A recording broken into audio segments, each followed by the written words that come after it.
Hello, BuckPole viewers. I know many of you have been following lately on the Facebook page, and I've been talking a bunch about building a scope cam.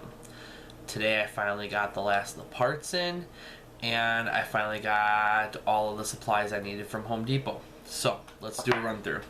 I ended up pulling my scope off of my crossbow because my crossbow is what I was planning on using.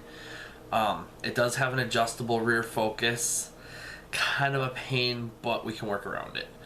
Then I ended up getting a 1¼ inch coupler that fits over the back end of the scope, and it's a pretty tight fit. I mean, it takes some effort to put it on, and you got to work on it to straighten it out a little bit because it's a pretty tight fit.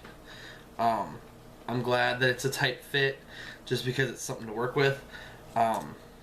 At some point I plan on putting in a couple little nylon screws or nylon bolts to hold it in place, but that's for another time and another place. From there I ended up getting a reducer. This is actually a threaded reducer. I kind of wish they had just a plain a 1¼ inch down to like a ½ inch reducer without the threading, because usually they're solid in here.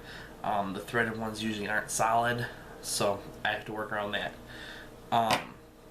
The part that attaches to that then is going to be this case that I picked up. I picked it up off of eBay. I paid, I want to say, about $9 for it. It comes with a pretty nice hard silicone case.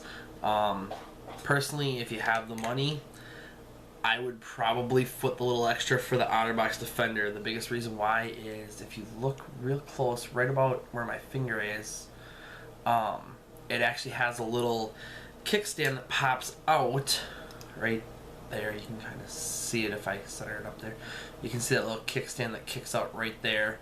That little bump that kickstand creates makes it kind of difficult to flip it around. But what you want is, instead of putting it in the traditional way in the case like this, you want to be able to take it and flip it out and slide it into the case backwards, because essentially what you're going to be doing is you're going to be completely tearing apart the clip part, and you're going to be putting it into everything backwards. From there, I kind of already took some time. I lined up the center of this little case right here with this piece, and I drilled out a real small hole first to start. From there I widened this hole out.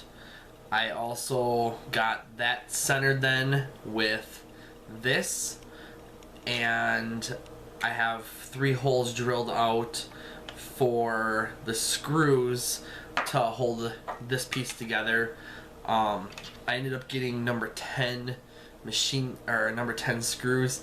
If you're doing this at home, one thing I would recommend, I would probably go a little bit smaller screw than this. Even with the countersink, they do stick out a little ways, so I would probably personally go with an 8, and if I build any more, I'm gonna go with a little bit smaller size. Let me put you on pause. I'll take a few seconds, just screw it together, and then kind of show you about how it works without actually putting it on the gun and taking it out and having fun yet. Now that we got that piece done, I went ahead and I put, as you can see there, 3 screws into it. I set them up so that it wouldn't line up with the speaker port, and that it was centered with the center of the case. Now when you go to slide the case in, it can be slid in reverse fashion. I actually worked on the countersinking a little bit better and got the screws countersunk a little bit further, so this case fits in pretty nice and tight. Like I said, that one little bump out's kind of a pain. Worst case scenario, what I'm going to have to do is I'm probably going to take a little piece of Velcro and wrap it around.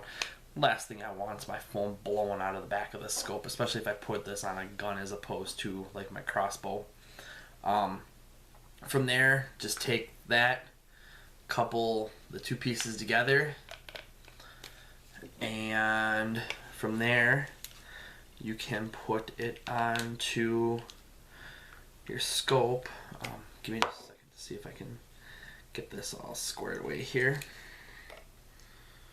And then as soon as I get it squared away, I'll see if I can't get enough of a image view for you. Hopefully I can get it set up where you can maybe see through there if we're lucky enough. Trying to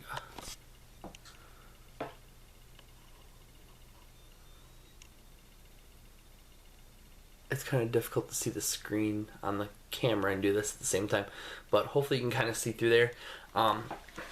Next time you're looking through there, you're going to be looking through there actually with my cell phone in there, and that's about what it looks like. This clip, haven't quite decided if I'm keeping it or getting rid of it yet.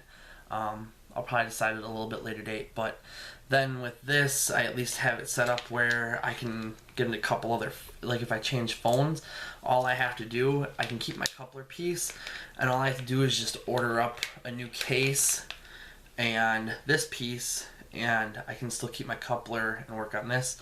You can always adjust these coupler sizes, and like I said, at some point I'll probably drill 3 holes around it and tap it for a 1/4 20 screw and put like a 1/4 20 nylon screw or nylon bolt in it, just to be able to secure it. And then also, if I have to, I can move up an adapter size for couplers if you do have a bigger reticle on your scope. So hopefully this helps. Hopefully you guys start getting some great footage and you send it in to us. So thank you for checking it out, and have a wonderful night.